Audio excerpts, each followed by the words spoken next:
English version mathematics class 5 chapter 6 number 4.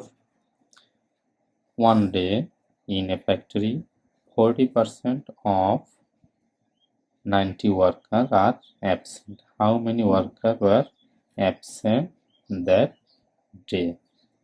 That means 40% of 90 workers. Okay, and what they want to know, how many were absent on the how many worker was present on the day. If we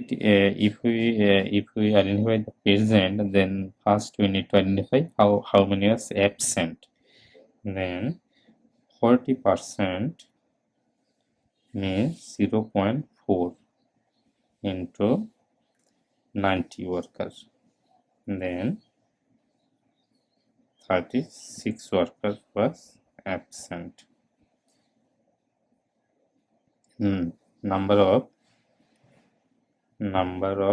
present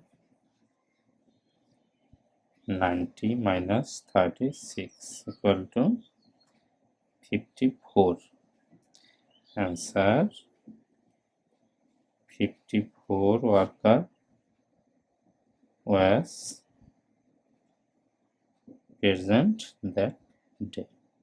Thank you.